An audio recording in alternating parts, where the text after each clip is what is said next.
You're calling from a 216 area code. Who are you? Where are you calling from?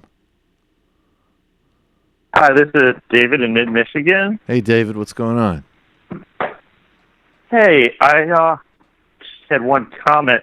About a couple days ago, you were talking about different topics, and then said something about growing population, how that was a good thing, and you didn't really have a problem seeing like a growing population going forward.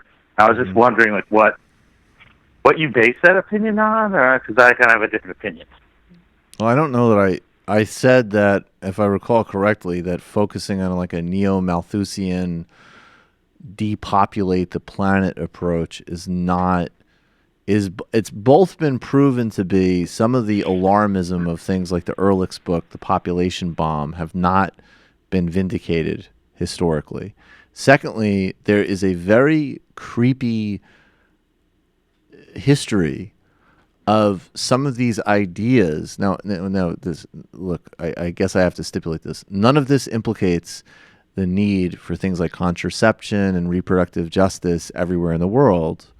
But the focus of schemes and policy to lower population growth in developing countries versus address the vast, massive inefficiencies, extraction and abuse of capital, and environmental policies that do not work and are clear and present danger to all of our well-being is an incredibly bizarre, misplaced sense of priorities. So ultimately, it's sort of like population at this point relative to things like getting off of fossil fuel, stopping, transforming transportation networks, protecting species, as an example.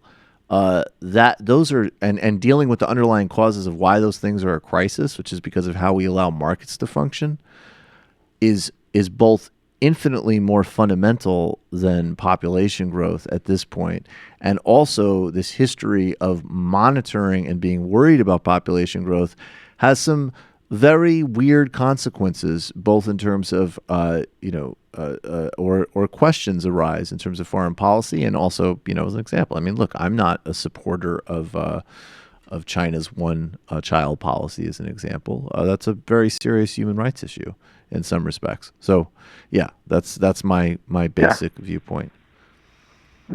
That makes sense. I would, in my mind, I'd say they're equally correlated or equally important, consequential, because the formula is basically how much consumption times how many people. So you can address it either way. And if you have the population, it doubled since 1970, you can only do that. I don't know how many more times you can do that, but you can't do that going forward. I'm not saying that you can't. I get that point. That's a fair point. But do you view the stripping of environmental resources as primarily a question of individual consumption or of economic systems? Well, okay, I'll just sort of where I got my opinions, or what affected me most, was I studied green building, and then they start with like foundational classes in sustainability and all that. Mm-hmm. Usually start with the first slide in the class, at least the ones that I'm familiar with, is future scenarios, mm-hmm. David Holmgren's work, mm-hmm. and they lay out 4 future scenarios. They're super, like, I think I can say it in like maybe 60 seconds. Like, techno-fantasy is number 1. Mm-hmm. That means, so population and energy consumption are correlated, and so far in human history. So you go, techno-fantasy means we're going to discover something really cheap, mm-hmm. and we're going to exponentially keep going, and eventually when we need to, we're going to have a second planet colonized. Mm-hmm. Then you have number 2, sustainable plateau.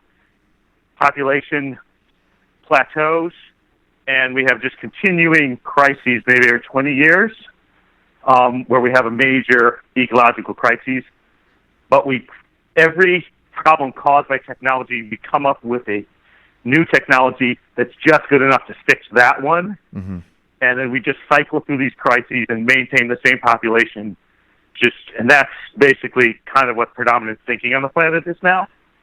Then the third scenario is creative descent, where we reduce the population in a designed way through movements and careful planning, and energy consumption, we can't keep up with it. So we reduce energy consumption, we reduce resource consumption with a plan, in a moderate sort of way, returning to agriculture, moving a higher percentage of people into spending their time on agriculture. What's the fourth? What's the fourth? The fourth one is where you're totally cracking up. You lose everybody. Can you restate that because we lost you? Well, just restate the fourth one really quick. Collapse. Okay, collapse. So we just have a major. Okay, so here's the two things that I would say to you. All population. So here's the population continues on the planet. Got it. So here's the two things that I would say. Famine. Here's the two things I would say. And this is a thing that's plagued a lot of environmental analysis.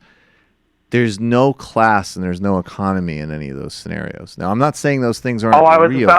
I'm not saying those things aren't real. Yeah, I was about. I'm not saying. Let me just. I was about to make a comment. Well, let me just respond to it. Let me just respond to it, and then. But so, as an example, we know that in the countries where where if we do something that isn't coercive and abusive and doesn't involve people in Geneva trying to lower population in a developing country, which I do think raises legitimate questions. Not to say, again, I'll keep stipulating the obvious, that family planning and other things need to be universally available, and that will reduce population growth and it will help poverty. So and women's rights. That's a given.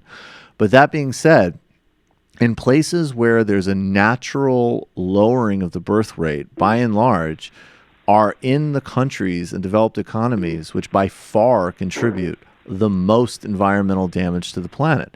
And even there, I have a problem with those types of calculations, because we say the individual carbon footprint of somebody in the United States is vastly outweighs anybody else in the world. But that's also, I don't like that analysis, because inside the United States, no, what are you talking about? Actually, it's totally disproportionate based off of your class, your lifestyle, whether or not you own a frigging private jet.